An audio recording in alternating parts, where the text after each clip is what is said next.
Unfortunately, Secretary, after the filing of my candidacy for mayor last Tuesday, October 8, the following day, Wednesday afternoon, I received a call from DSWD telling me na hindi na matutuloy yung payout. Sabi ko, bakit? Ano nangyari? Sir, pinahinto sa taas. Sabi ko, bakit? Hindi pwede Madalas kasi... naman nangyayari yan sa amin lahat eh. Yes. Sabi ko, if that would be the thing, sabi ko nga, dapat give me a written letter. At least I can show that to the people na pinahinto sa taas. But the point of view there, walang written letter. And even the regional director nag-text sa akin, sabi niya, sir, ayaw kong maipit. So sabi ko, I cannot stop the payout not unless you'll give me a written letter. Wala pong galing black and white from the SWD. That's my basically point of view. And until now, I met the regional director last Friday. Sinabi ko, ano nangyari? Sabi niya, wala talaga. Sabi ko, please come here, nandito sa payout. Pumunta kayo dito. Wala naman pumunta. So pumunta yung staff niya, pero hindi pumunta si RD. But pumunta doon, sinabi lang sa amin, stop yung payout. Kung silang mga social worker naman po na mga qualified. Sabi ko lang naman sa inyo, pag qualified po yung beneficiaries, balikan nyo po. Hindi naman siguro kailangan umabot ng 1 taon para balikan po sila. Pwede naman yan 1 week. Tingnan nyo kung, alam nyo, Mr. Secretary, kung gustuin mo talaga, kaya nyo nga magtipon-tipon ng mga pagpupulong dyan, namimigay kayo ng ayuda, billion-billion in 1 week. Kaya nyo, sigurado ba kayong mga mahirap itong mga to na tinatawag ninyo, billion-billion sa isang lugar. Sa lahat po ng empleyado ng DSWD. Itong sa mga balik loob program, balik probinsya, may bagong tawag na okay. Pag-abot. Bagong pag-abot. So, saan sila pwedeng lumapit sa ngayon, no? Siyempre, bago na yung pangalan. Baka hindi nila maintindihan bakit bagong Because, Madam Chair, just to contextualize, hindi na rin ho namin sila inaantay lumapit, kami na umaabot sa kanila. But they can approach any DSWD office anywhere in the country and we'll make sure that they get home to where they want to go home. Ano pong libre sa kanila if ever na qualified po sila? Madam Chair, everything. We give them transitory housing muna. And then number 2, we give them the transpo allowance. And then number 3, they're also given immediate cash assistance. Number 4, pagbalik ho sa probinsya, they're given the livelihood grants. Kasi marami nang nakauwi sa probinsya noon sa Balik Probinsya program. But check your regional offices po. Kung nabalikan na sila, nabigyan na ba sila ng livelihood. Kasi meron rin po mga nananawagan sa atin na hindi nga sila na-contact ng DSWD. Lalapitan lang ba nila ang mga regional offices ninyo? Madam Chair, yes. And for the information of the committee, yan ho yung mga nakabalik noon. 597 yung na-validate. 597 ho na accounts yan, of which 404 na ang na-validate and due for payout already. So, pag meron pa ho, they can come to our offices anywhere in the country, then we'll keep on tallying them. Ito ho kasi mga nakabalik noon during, from my understanding, even before, during the pandemic. So parehas lang yon. Parehas lang ho, Madam Chair. Parehas na tulong po ibibigay sa kanila. Same package ho. In fact, we adopted the original pay package of BP2 and added more to it. Sige po. Salamat po. Basta open po yung opisina nyo dito. Yes, Madam Chair. Second, maalala nyo po na merong JAW, Joint Administrative Order, na last year pa po ito na napag-usapan between offices po, no, under Malasakit Center. Part po kayo ng batas, DSWD, PhilHealth, PCSO at DOH, na pwede nilang lapitan para humingi sila ng tulong, di ba? Para mas mababawasan po ang babayaran sa kanilang pagpapa-hospital. Unang-una, lalapit sila dun sa one-stop shop sa Malasakit Center. Babawasan po ng PhilHealth sa hospital billing, tutulong po ang DOH at tutulong rin po ang PCSO. At finally po, doon sa JAW na pinag-usapan, ay pwede yung tumulong dapat ang DSWD sa medical assistance program. Kasi ngayon po, di ba, pamasahe lang po ang tinutulong ninyo o financial assistance. So malaking tulong po ito sa mga kababayan nating mahihirap, mga pasyente, na hindi na nila kailangan magmakaawa, humingi ng tulong sa iba't ibang ahensya ng gobyerno pa.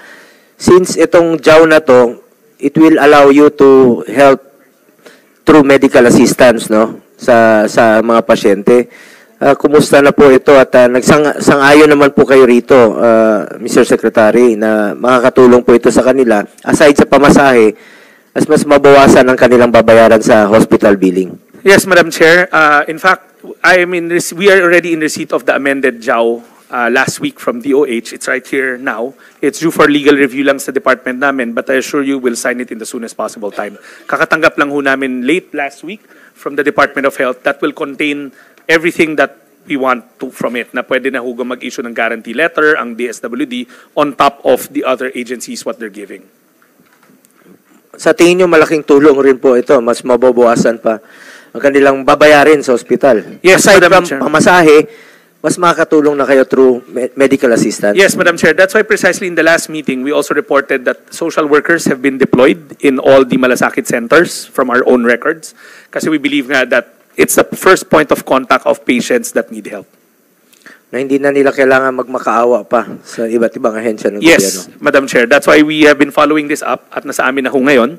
Kakatanggap lang ho namin late last week and then we're reviewing it already and we'll sign it. Naalala ko kasi, Mr. Secretary, last year pa po yan, ilan pasyente sana ang matutulungan pa niyan kung napirmahan na po yung JAW. Hindi naman para sa atin yan, para po yan sa mga kababayan nating mahirap. Madam Chair, we agree. And unfortunately, the draft came from DOH kasi sila yung lead agency that was drafting it. We've been following up with them numerous times.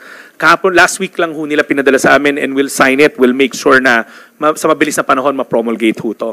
Ang nag-craft ho kasi nito is DOH because most of the agencies inside, I believe, are attached to DOH more than DSWD. Parang supplemental kami in nature. But we support it, we agree with it. Madam Chair, baka pwede hong ma-settle na po yan before po na ma-aprubahan po ang kanilang budget po. Yes, Madam Chair, we'll gladly accept the challenge. This week, we'll have the legal office review it, bring it to my table, and sign it. Salamat po, Madam Chair. At itong, maalala niyo po, last year, meron tayong mga pina-follow up po sa inyong opisina. Nagkaroon na po tayo ng ilang pagpupulong at sabi ko na nga the last time we met, sabi ko sa iyo na kayo na hong bahala na alam niyo, nagmamakaawa na ako sa inyo na mabalikan po itong mga mahirap nating kababayan, mga nasalanta ng bagyo noong last year pa. At sabi ko, kayo na pong bahala, Secretary Rex, kung sa tingin ninyo, qualified naman po ito sila at mabalikan po sila. Ano ba naman yung 3,000 na wag na ho natin silang pahirapan pa. Yun lang naman po ang pakiusap ko sa kanila, sa inyo, sa ahensya. From Secretary to USEC to ASEC, Director, lahat na po ay kinausap na po ng aming opisina kasi kami rin po ang kanilang binabalikan at kinukulit at nakiusap lang po kami sa inyo na sana po ay mabalikan po itong mga qualified beneficiaries na mga nasalanta, mga indigents talaga. Nakikita ko kasi na ongoing naman po ang inyong mga payout sa iba't ibang lugar, no? Iba't ibang rehiyon at iba't ibang rason na po ang nangyari. Sinasabi walang pera, wala pang cash, no? Hindi naman namin alam kung ano talaga yung totoong nangyayari, kung kulang talaga sa cash o ano ba, sino bang inyong priority sa pagbabayad po o pagpe-payout. Ako naman dito for the end time ay nakikiusap po para sa ating mga kababayang mahirap. Kung qualified naman po, ibalik po natin sa kanila yung pera nila, pera po ng taong bayan. Kaya nga po tinawag na AIX, Assistance to in Crisis Situation. Ibig sabihin, naghihirap po ito. Hindi naman pipila yan ng napakahaba, hindi po magpapainit at magpapaulan yan kung hindi naman po nila kailangan yung tulong. So, sobra-sobra naman po siguro ang pondo ng DSWD sa ngayon. Kahit na nasa Oktubre na ho tayo, Andiyan dyan naman po yung mga iba't ibang programa ninyo. Pakiusap ko naman sa inyo noon pa na hindi po maging selective. Sabi ko nga, pera po ng taong bayan niya. Pakiusap ko lang po muli for the end time na ibalik po natin sa kanila, Mr. Secretary. Madam Chair, I assure the committee that wala hong selective. Dumadaan ho yan lahat sa lente ng social worker natin. Sa katunayan, yung mga referral na ho yun, ongoing ho tayo, patapos na nga ho. We've already appraised the Office of Senator Go. The only reason kaya ho natatagal yan minsan kasi nagdi-duplicate ho tayo, yung mga pangalan ho, minsan nakatanggap na. Kasi hindi naman ho ibig sabihin na pagka nandun sila sa listahan, kagad qualified, tinitignan ho na buti ng ating mga social worker ho yan. Basta ang assurance ho natin, tatapusin ho to sa madaling panahon. We've already settled a lot of them. Binalik lang ho namin yung ibang listahan sa mga LGU na nag-refer kasi may mga iba doon na payout na namin, yung mga individual at meron tayong lockout period. So sinisigurado lang natin na oo, tutulungan ho natin pero sisiguraduhin rin ho natin na sumusunod tayo sa alituntunin ng, departamento pagdating sa mga deduplication para hindi na dodoble. Kaya nga sabi ko, nasa inyo na po ang validation. Sana hindi umabot ng isang taon ang pagbabalidate po dito sa mga listahan. More than 1 year na po. 2023 budget hearing po yun para sa 2024. Nalala ko, dito rin po sa Senado. Dumating na tayo sa plenaryo. Ngayon po, nandito na tayo sa budget hearing ng 2025 budget. Baka kukulangin pa yung pamasahe nila sa follow up po sa inyong mga opisina. At Secretary Rex, narinig niyo ba yung nangyari sa Zamboanga? Nabasa ko lang po sa Facebook, no?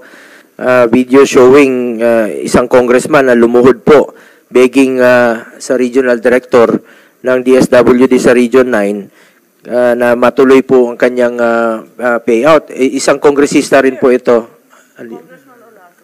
Nandito yata siya. Nandito ba siya? Ayun, sabi niya, ipaparating raw niya sa komite ang kanyang reklamo, no? So gusto lang nating malaman kung anong totoong nangyari dito, kung hindi mo ba naging selective ang pagpili ng mga beneficiaries.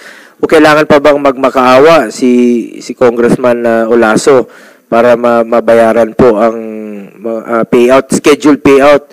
Nagwawala na po, nagrarally na yung mga tao doon, nagmamakaawa para matuloy po yung payout. Kung qualified naman po sana, ang pakiusap ko naman sana, Secretary Rex, ay maging fair lang po tayo. Sinabi niyo na po na hindi po kayo magiging selective dito sa pag-identify ng beneficiaries. Bakit po na hindi natuloy po ito at na-hold nga, ika nga. I am sure hindi lang po ito nangyayari sa Zamboanga. Mas marami pa pong lugar na nangyayari rin po ito na hindi natutuloy yung payout. Ano ba ang totoong rason dito kung hindi ho ba naging selective ang inyong opisina sa pagpili? Kung bakit kailangan pang magmakaawa ng isang kongresista para matuloy po yung payout sa mga intended indigent beneficiaries? Madam Chair, una po sa lahat, hindi ho naging selective ang departamento natin. Ang mga social worker ho natin ang sumusuri niyan. Pagka nagbigay ho ang kongresista o ang kahit na sinong partner na ng referral list, binevet ho natin mabuti yon. Lahat ho naman maraming nagre-refer. That time, si Congressman Olaso submitted the list and a couple of days before his supposed payout, sinabi na ho namin sa kanya na hindi pa ho kami ready mag-payout at hindi pa ho tapos yung pagsusuri ng listahan na yon. We have to be careful. But we also assured him, at alam niya ho yun, we assured him na hindi magaganap yung payout na yon pero hindi ibig sabihin na hindi magpe-payout. Tinatapos lang ho natin yung pagsusuri at pagve-vet ng listahan. That's our conversation with him and he even acknowledged that. Kaya nga sinabi namin, wala naman hong nakaschedule na payout that day. Wala pong gali sa inyo, RD. I'm just begging you. Actually, he's here together with Mayor Beng Climaco. They're all here to complain. At saka hindi naman na, alam naman natin na hindi lang yan ang kauna-unahang pagkakataon na nangyari yan. Marami ring nahinto na payout sa Surigao del Norte. Nangyari na rin yan sa North Cotabato. Marami na talagang ginagawang ganyan ang DSWD. Huwag naman kayo sasama sa politika. Wala pa eleksyon. Mas Sir, no. politiko pa kayo kesa sa amin. Madam Chair, no, we told Congressman Olaso ahead of time na hindi ho matutuloy yung payout kasi hindi pa ho kami tapos dun sa pag-vet ng listahan ho niya. Ito pa, Sec. Rex, no? I'm sure, galing po kayo sa political family. Kapatid mo, tumatakbo. Fortunately, wala naman sigurong kalaban. Hindi ka ba naging selective sa pagpili ng pagbibigyan mo ng mga ayuda, no? Halimbawa, Quezon City, hindi ka ba naging selective sa pagbibigay ng AIC sa mga officials doon sa pag-identify nila? Alam mo, Secretary Rex, alam mo, bilog naman ang mundo. What if ikaw na yung kandidato pagdating sa 2028? And I'm sure darating naman yung puntong gano'n, no, na magiging kandidato ka muli kasi you belong to a political family. At alam niyo naman nung panahon ni dating Pangulong Duterte, ang Valenzuela ay kung ano mga pangangailangan doon sa inyong ospital, sa inyong dalawang ospital, sa mga indigents doon, when you were still the mayor, naging nagkapalitan na lang kayo ng iyong kapatid, ay binibigay talaga what is due, especially doon sa mga indigents. Yung talagang mga kababayan nating mahihirap po. Matagal na rin po kayo sa local government. Alam niyo naman po yung sino talaga yung deserving at nangangailangan. Yun lang po ang pakiusap ko sana. Hindi po ito maging selective kayo sa inyong position at hindi po ito, gaya ng sinabi ni Madam Chair, Senator Amy, na hindi po ito magagamit sa politika. Dahil tandaan po natin, darating rin po ang panahon na maaaring kayo rin po ay maging kandidato at kung ano bang mararamdaman nyo na magkakaroon po ng selective yung agencies tapos ikaw hindi ka pagbibigyan. Atin dito sana po ay maging pantay-pantay po ang ating trato at wag ito magamit. Napakalagang opisina po itong DSWD at hindi po dapat magamit ito sa politika. Dahil wag niyo pong pagsamantalahan ang kahinaan po ng mga kababayan nating mahihirap. Naghihirap na nga, magmamakaawa pa sila para matanggap nila yung ayuda mula sa gobyerno. Tandaan natin, hindi nyo po pera yan, hindi natin pera yan, pera po ng taong bayan yan at dapat po ibalik sa kanila. Yun lang po ang pakiusap ko for the end time po sa inyo, Secretary Rex. Sana maging pantay-pantay po ang inyong pagtrato dito. At sana pakinggan na lang po natin, nandito naman siguro si Congressman Olaso. Pakinggan natin ang kanyang hinaing kung ano talaga yung totoong nangyari since meron naman tayong hearing. Dito po. Yeah. Bigyan natin ng due courtesy. Bago mapunta doon na Senator Bong, kasi mahabang diskusyon yan, hayaan na natin si Secretary at si Congressman Olaso. Maalala ko lang, may update ba tungkol sa investigasyon na ipinangako ng DSWD tungkol kay VP Sara na sinasabi ng ating VP na tinatanggihan lagi ng DSWD ang kanyang mga request para bigyan ng financial assistance. Kapag raw nanggaling sa OVP, hindi naman pinapagbigyan, kaya't napipilitan rin sila sa OVP na magbigay ng tulong sa mga nangangailangan. Madam Chair, lalahatin ko na ho. Una, hindi ho pinagsasamantala ng DSWD yung pondo ng DSWD para sa taong bayan ho yan. We agree with that. Number two, as we speak right now, lahat ng tanggapan namin nakabukas. Araw-araw may mga lumalapit at araw-araw ina-assess yan ng ating mga social worker. Pagdating mo doon sa investigation na yon, Madam Chair, Kasi pinangako yes, Madam Chair, and I will report na magkakaroon ng investigasyon tungkol sa mga request ni VP na lagi na lang tinatanggihan. Madam Chair, I'll report now. Madam Chair, with me is Assistant Secretary Ulysses Aguilar. He's the one that handles the referrals from the Office of the Vice President. Agad-agad, kinausap niya yung handling officer sa kabila, si Director Norman. If Director Norman, kasi ASEC Yuli will gladly give the text exchange of text messages. Kasi tinanong namin sa kanya ano ba yung issue para alam namin ano yung titignan. In fact, ang sabi niya, wala rin ho siyang alam kasi lahat naman ng referral daw namin nila, malugod naming tinatanggap. We can furnish you the screenshots, Madam Chair, but we have to ask permission of Director Norman if he will also consent. But the screenshot of their exchange is there kasi tinignan namin, we wanted to know kung alin. That's why ASEC Yuli came into the picture. We asked Director Norman na normally nagre-refer. So we will gladly show you the exchange of messages. Yes, kung maaari lamang para matapos Tama, na Madam Chair. yung usapin na yan. Madam dahil parating inuulit-ulit. Yeah, Madam Chair, and also, if I can also add, we'll also submit to the committee a copy of a plaque that we just received middle part of this year from the OVP saying that we're a valued partner, that we would always help the referrals.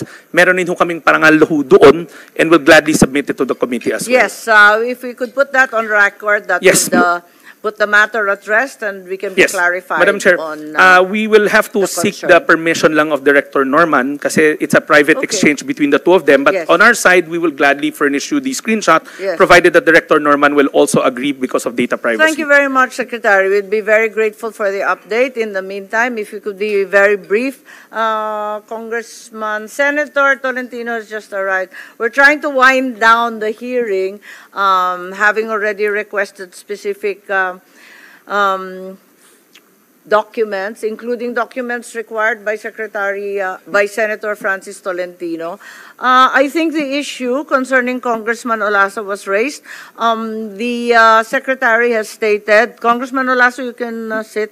But if we could be very, very brief, because Secretary Rex has already said that he had told you beforehand that the payout Director, was Madam Chair, not, the regional director had informed you beforehand that the payout could not occur because the list had not been verified.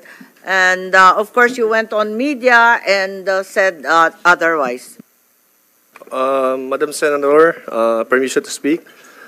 Congressman Kim Radan Lalaso from the First District of Zamboanga City. Ma'am, that is a negative, ma'am. Hindi po totoo. We were already scheduled, ma'am. Yung payout namin scheduled on the 12th, on the 11th.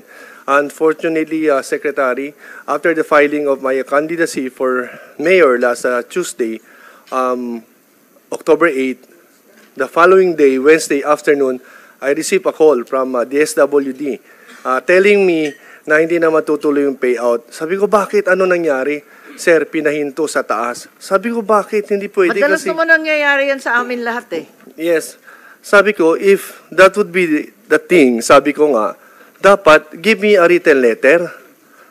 At least I can show that to the people na pinahinto sa taas. But the point of view there, walang written letter. And even the regional director nag-text sa akin. Sabi niya, sir, ayaw kong maipit. So sabi ko, I cannot stop the payout not unless you'll give me a written letter. Wala pong galing black and white from the SWD. That's my basically point of view. And until now, I met the regional director last Friday. Sinabi ko, ano nangyari? Sabi niya, wala talaga. Sabi ko, please come here, nandito sa payout. Pumunta kayo dito. Wala naman pumunta. So pumunta yung staff niya, pero hindi pumunta si RD. But pumunta doon, sinabi lang sa amin, stop yung payout. Ganun lang. But then after that, Madam Chair, sabi ko, I have to go and clarify with the regional director, ano ba talaga? At least he has to explain it to the people of Zamboanga City. Hindi pa pwede na lang na stop yung payout, walang dahilan. But basically, let us not duck things into, nung nag-file lang ako, kinancel lahat ng pondo ko. Sabi ko, wag naman sana daw ganun kasi itong pera na to binibigay sa mga Pilipino, hindi to pera ng mga magulang nila. Pera to ng taong bayan. This is taxpayers' money. So I really stand for it.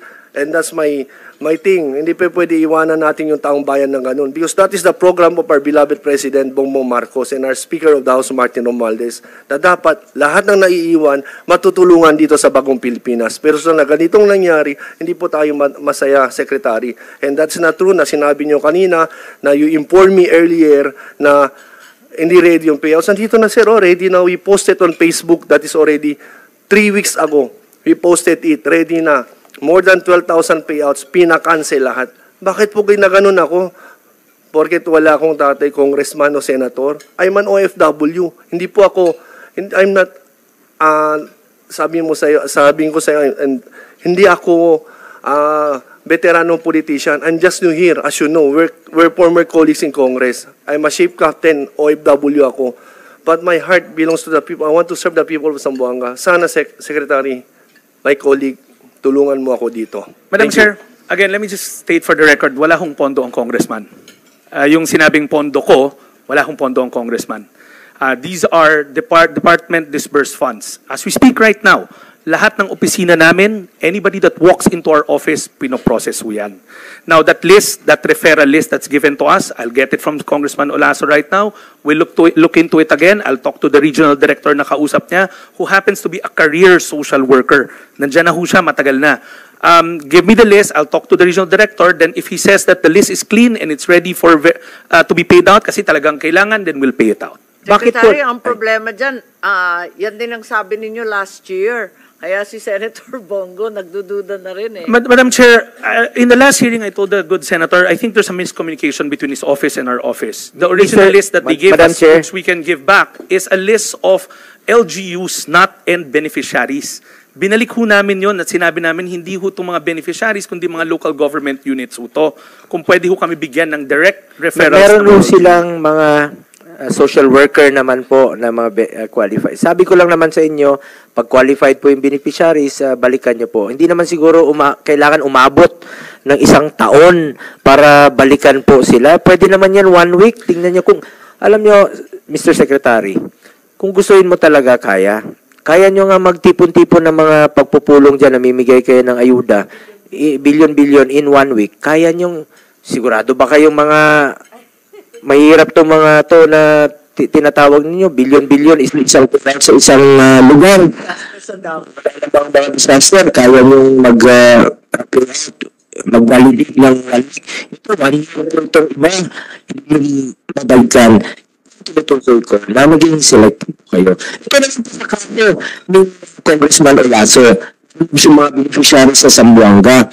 At alam mo yan, kasi dati ka rin po naging kongresista. Nagkataon lang po, Mr. Secretary, nung naging congressman ka, naging mayor ka, ng Valenzuela, sa panahon ng dating Pangulong Duterte, sa panahon namin noon, ang lahat po ng mga pangailangan ng mga mahirap niyo doon, binibigay po sa inyo. Kung hindi kayo binibigay sa inyo, kabaliktaran po, makawa, pinagalan, pinapirapan pa, abutan pa lang isang meron po akong next question. Kung sabi niya, ito na hold, ano ba rason kung bakit hindi natuloy yung sa lugar niya? Meron tanong po sa inyo, Mr. Secretary, wala ho bang nagpapahold sa inyo na ibang lugar na itong bigyan kasi kalaban ito ng isang politiko. Wala ho bang record lang po, nanonood po ang ating mga kababayan yung hando dito. Wala bang nagbawal sa inyo o pigilan o nag-hold kahit kailan po sa mga nakaraang buwan na naging secretary kayo ng Department of Social Welfare and Development, bang nagpa-hold sa inyo na huwag mo itong bigyan, stop mo ng payout kasi nakakalaban po yan. Wala bang ganong instance sa Mr. Secretary? Sir, let me Sagot lang. Wala bang nagpa-hold sa inyo kasi Department, yung sa AIXO, hindi ko ako ang pinipili sa mga department. tanong ko na Hindi ko tayo nagpapamawag sa iyo ang mga ilang beses wala nagpa-hold sa inyo kahit kailan. Madam Chair, wala naman yung may pondo. Tapos ng Presidente, lahat tulungan. So wala akong pag nangangailangan bang instance o incidente na hold yung payout sa inyo dahil kalaban po ito at hindi ito kakampi. Madam Chair, basta nangangailangan, tinulungan naman Sagot ng categorical. Kasi, Madam Chair, hindi ito po ibigay sa amin ang listahan ng isang stakeholder. Ito po, Mr. Secretary, alam din yung totoo. At tinatago niyo yung katotohanan. Huwag na tayo ikot-ikot dito. Galing rin po ako dyan sa Executive Department. Alam natin yung totoo. Huwag mo natin pagsamantalaan yung mga kababayan natin mahirap. Huwag mo natin pagsamantalaan. Huwag mo pagsamantalaan habang nandiyan kayo sa DSWD ang kailangan sila ng mga kababayan natin mahirap. Pero po, ibalik mo po sa kanila. 2,000 pesos, pagkakaigit pa sa kanila, pipila pa, magmamakaawa pa sa inyo para mabigay lang po. Yun naman talagang totoo. Yun naman talagang totoo. Dito lang tayo sa totoo. Hindi tayo magkakamali. Pagkakot lang tayo sa katotohanan. Dito lang. Nagkataon, dito si Congressman Olaso. Naalala ko lang yung video. Buti na lang po, gusto niya talaga isang video sa ating chairperson na si Senator Amy. Ang kanyang hinaing. Isa lang po ito sa mga nangyayari na pagsasamantalahan po yung ating mga kababayang mahirap. Yun lang po, please. Nangikiusap lang po ako for the end time sa inyo. Punta na po, parating na po ang eleksyon. Sana po hindi po ito magamit. Itong mga ayuda sa politika. Kaya naman po ang Pilipino. Sana po hindi tayo maging ayuda nation na umaasa na lang po sa ayuda para manalo po isang politiko. Sana naman po pipiliin natin sa halalan na yung talagang nagsiservisyo at totoong nagmamahal at mamalasakit sa ating kapwa Pilipino. Huwag po sana magamit ito na yan po ang mangyayari. Definitely, sa susunod na buwan, ganun po ang mangyayari. Napapagsamantalahan po dahil meron may pabor at meron pong hindi nabibigyan po ng pabor. Bakit? Nahold yung kanya yung tao. Nagmamakaawa na dyan yung video. Congressman Olaso na po nagpakita ng video. Again, sa may assurance, I'll talk to the regional director na kausap ng Congressman Olaso to flesh out the matter. Thank you. Thank you very much. As I said earlier, this isn't the first time there have been complaints from many officers, including the OVP. Kinakailangan talaga panagutan ng DSWD kung bakit nangyayari paulit-ulit itong mga pagkakataon na ginagamit kayo na mas politiko pa kayo kesa sa politiko. Wala namang ganyan. Ang mahirap ay nangangailangan ng tulong at yan ang mandato ninyo. Hindi ang mga politiko na nanakot, naguutos, nagsasabi sa inyo ng kung ano-ano. At okay, with that, I think we wind down this hearing.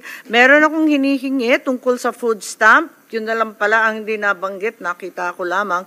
Wala pang updated report. Alam ko na may 300,000 maliit na pilot. 5,000, Madam Chair. 5,000, mas maliit pa lalo. 3,000. 3,000. Ma'am, the report is almost ready. We'll get it from ADB and submit to the committee. Kung pwede lang i-share para meron kaming masabi kasi marami pong interesado dyan sa food stamp problem. At I think Senator Go. I move to suspend the deliberation of the DSWD budget pending the submission of the documents the Secretary committed to submit, such as the signed joint administrative order on the medical and financial assistance to indigent patients at yung iba rin pong mga beneficiaries no na hindi pa ninyo nare-reconcile. Yun lang po. Yes, Madam Chair. keeping in mind, Senator Go and Secretary Gatchalian, that in fact the last day for the submission of the reports is October 18 from the subcommittees to the mother committee. What is the timeline we had in mind for the deferral of this department's budget po? Upon submission na pa.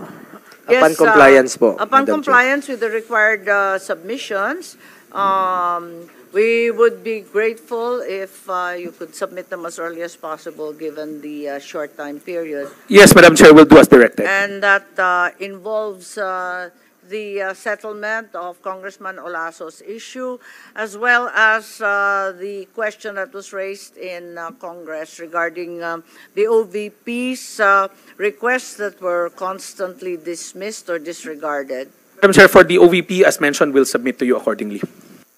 Yes, thank you very much. And with that, for the moment, pending the submission of the documents required, we shall herewith defer the budget of the DSWD? Thank you.